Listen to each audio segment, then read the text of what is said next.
Hi guys, this is Miss Silva, and for this lesson, we're going to be finding the inverse of linear functions using a set of points and finding them algebraically.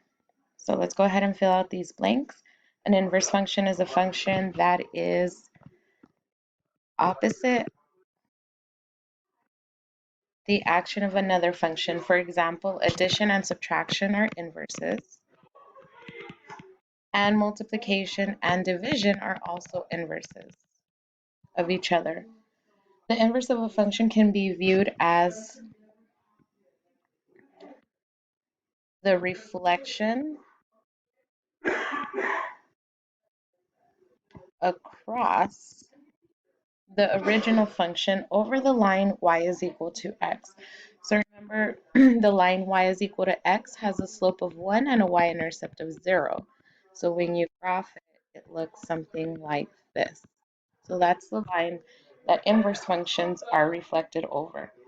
In simple words, the inverse function is obtained by switching the x and the y of the original function to yx. Basically, your new x value is the original y, and the new y value is the original x. We use the symbol of -1, so this is the inverse function of f to denote an inverse function. So if we look at these mapping diagrams, the example is as if we have A maps to 3, and for its inverse, 3 maps to A. Then we have B maps to 1, and 1 maps to B. Then we have C maps to 2, and this one where 2 maps to C. So it's always switching the X and the Y.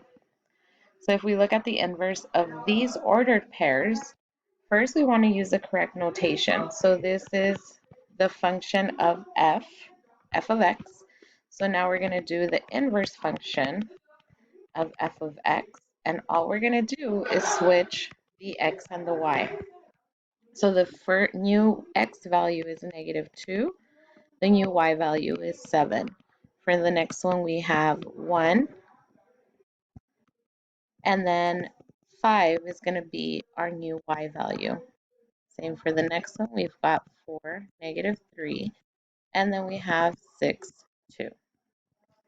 And that is the inverse function. Go ahead and try this next one over here using the correct notation. Push pause and try it yourself so you can check your answer.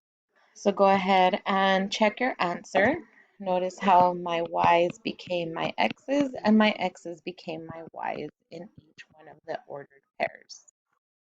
And that's what creates our inverse.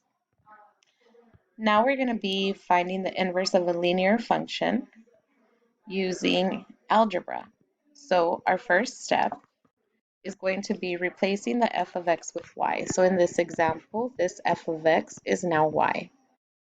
Now we're going to switch the x and the y values.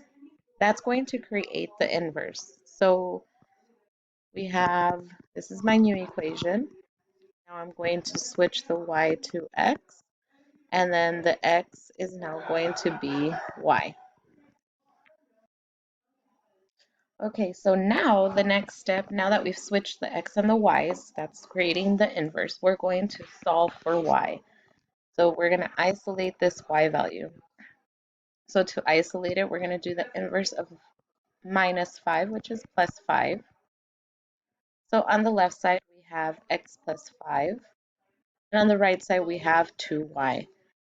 We still need to isolate the y, so now we're going to divide by 2 to both sides.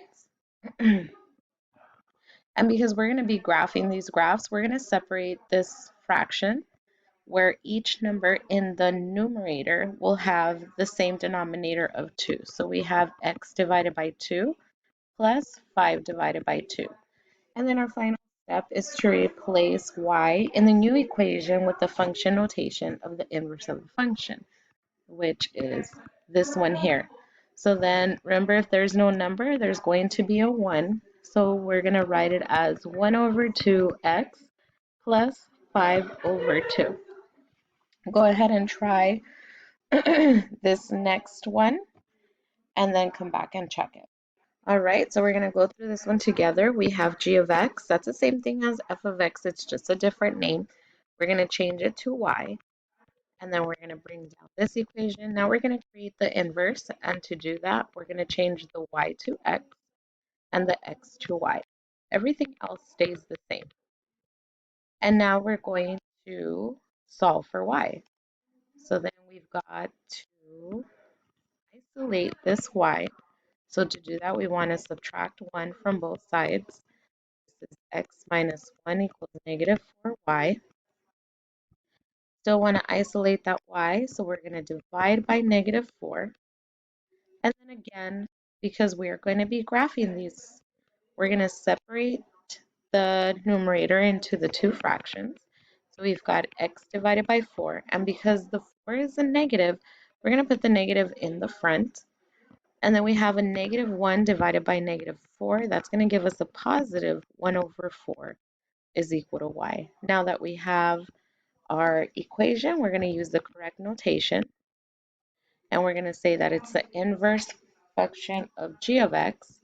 And we say it is negative 1 over 4x plus 1 over 4.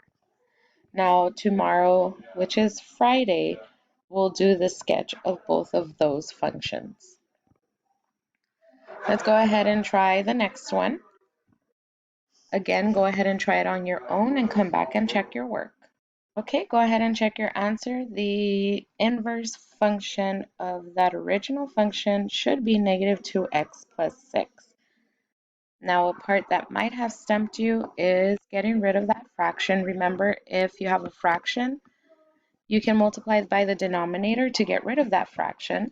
Now, the reason I multiplied by negative 2 is because this 1/2 was negative. So that gets rid of both the negative and the denominator of 2. And then what you do to one side, you do to the other side. And then here we've distributed, and we got negative 2x plus 6.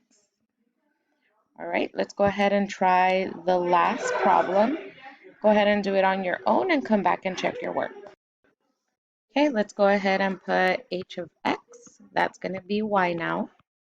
And we've got negative 6 plus 3x over 2. Now again, to create the inverse, we switch the x and the y. So where the y is now the x, and then the x is now going to be the y. So from here, again, we have a denominator of 2, but notice how it is a denominator for the whole thing. So we can multiply the right side by 2 and the left side by 2. These cancel that 2. So we end up with 2x is equal to negative 6 plus 3y. And then we just simply solve for y here. So we're going to add 6. We get 2x plus 6 equals 3y. And then now finally we have 3 times y. So let's go ahead and divide by 3.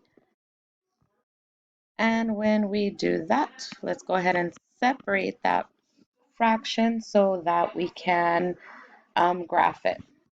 So this will be 2x over 3.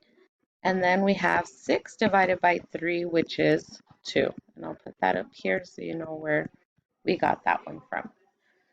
So now that the y is by itself and we separated our fraction, now we're going to use the correct notation, which is the inverse of h of x is going to be 2 over 3x plus 2.